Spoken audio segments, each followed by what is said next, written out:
اور کہا جاؤ اب تم فرعون کے پاس جاؤ. بڑی مزے سے لوگ رہ رہے تھے بنی اسرائیل پر, ظاہر بات ہے آرام سے, اور کچھ نہیں, تھوڑا چھوٹا بڑا گھر بھی تھا, سب کچھ تھا, باقی مزدوری بھی مل جاتی تھی, بے شک احرام بنانے کی ملتی تھی. تو انہوں نے یہ نہیں کہا جاؤ اللہ کو مانو, یہ نہیں کہا میں رسول ہوں, ارسل معنا بنی اسرائیل, بنی اسرائیل کو آزاد کرو. رسول اللہ صلی اللہ علیہ وسلم پہ عید کب فرض ہوئی ہے؟ جب آپ مکے کی غلامی سے باہر نکلیں مدینہ میں. دوسری چیز کہ ہم نے انبیاء کو نازل کیا لیکوم الناس بالقسط, کہ انسانوں کے درمیان عدل قائم کریں. ان مسلمانوں کے درمیان نہیں, انسانوں کے درمیان عدل قائم کریں. یہ دونوں چیزیں جس معاشرے میں مفقود ہو جائیں وہاں عید بے معنی ہو کے رہ جاتی ہے. دو بہت بنیادی چیزیں ہیں, انبیاء کی ڈیوٹیز ہیں دونوں. تو یہ تو پھر اسپرٹ جو خلیل صاحب نے کہا, اسپرٹ تو وہی ہے جو انہوں نے بیان. ان کا دکھ بالکل ٹھیک ہے, سینسٹیو آدمی ہے, سینسٹیو آدمی کا دکھ بڑا ڈیپ ہوتا ہے. میں آپ کو ایک بتاؤں, کپڑے پہن کے پروگرام میں آپ کے ساتھ کر لوں, باقی چیزیں کر لوں, یہ بالکل اور چیز ہے. آپ کو پتہ ہے کہ آپ کے ملک سے ایک زمانے میں مزدور ہجرت کیا کرتے تھے, ایک زمانے میں بیچارہ کسان کھیتوں کو چھوڑ کے جایا کرتا تھا. آپ کی پہلی دفعہ ایسا ہوا ہے کہ آپ کے ملک سے پڑھے لکھے بندے نے ہجرت کی ہے. پیسے والے نہیں, پڑھے لکھے بندے نے ہجرت کی ہے. یہ یہاں پر اس کا دفتر ہے, یہ کیا نام ہے اس کا, جو ہے جو ڈاکومنٹ کرتا ہے فورن آفس کا, نہیں فورن آفس کا جو ڈپٹی چیف آف پروٹوکول کہتے ہیں. 100 بندے, میں اس کے پاس گیا, ایک کام 100 کہتا ہے, 100 کی ہماری ایوریج تھی, 1500 کی ایوریج ہو گئی, 100 سے 1500 کی ہوگی, 15 گنا زیادہ. ڈاکومنٹ اٹیسٹ تو وہی کرانے آئے گا نا جو پڑھا لکھا ہے, جو پڑھا لکھا ہے, جس کے بعد یونیورسٹی کی ڈگری ہے. اس کا مطلب یہ ہے کہ پرندے جب کسی جگہ سے کوچ کرنے لگ جائیں, کسی بستی سے, سمجھو سیدھا بولیے, میں بولتا ہوں آپ کا جملہ, پرندے جب کوچ کرنے لگ جائیں تو سمجھو بستی اجڑ گئی ہے یا اجڑنے والی ہے. چودھری صاحب, عید کا موقع ہے اور یقینی طور پر یہ بھی ایک نہایت اہم پہلو ہے جس پر ابھی خلیل صاحب نے شروع کیا, پھر اوریہ صاحب نے بات کو آگے بڑھایا. تو یہ تو خوشی کے موقع پر ایک اپنے آپ کو جھنجھوڑنے والا بھی سامان ہے. ایک تو میرے ساتھ زیادتی آپ لوگوں نے یہ کی کہ ان کے ساتھ بٹھا دیا مجھے, ٹھیک ہے.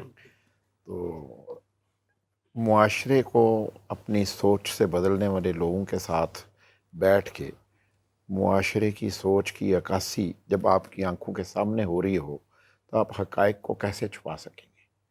تو خلیل الرحمان قمر نے کوزے میں دریا کو بند کیا, صرف تھوڑی سی ترمیم کہ یہ 2 سال میں نے تو 1985 سے جن لوگوں کے حوالے یہ ملک ہے جو آج بھی انہی کے حوالے ہے, تو میرے نزدیک تو ہم 1985 سے تباہی اور بربادی کا سفر جس رفتار سے طے کر رہے ہیں, اب تو ہم انجام کے پاس بیٹھے ہیں. انجام ہو چکا شاید, آپ یقین مانیں, صرف یقین نہیں آ رہا, آنکھیں دیکھ رہی ہیں, دل مان نہیں رہا ہے, دماغ دل کا ساتھ نہیں دے رہا ہے.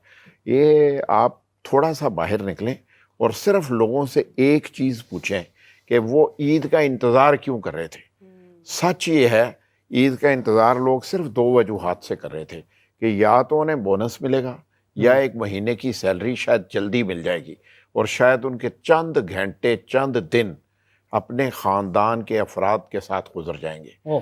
اس کے علاوہ تو میرا خیال ہے کہ اب لوگوں کو اپنے گھر کے لوگوں کی شکلیں یاد نہیں رہی. ایک بات میں ایڈ کر دیتا ہوں. جی خلیل صاحب, ایک اس بات کا انتظار کر رہے ہیں کہ رمضان ختم ہوں گے تو قیمتیں کم ہو جائیں گی. درست بات ہے, یہ تو ہماری بے حسی کی وہ حالت ہے.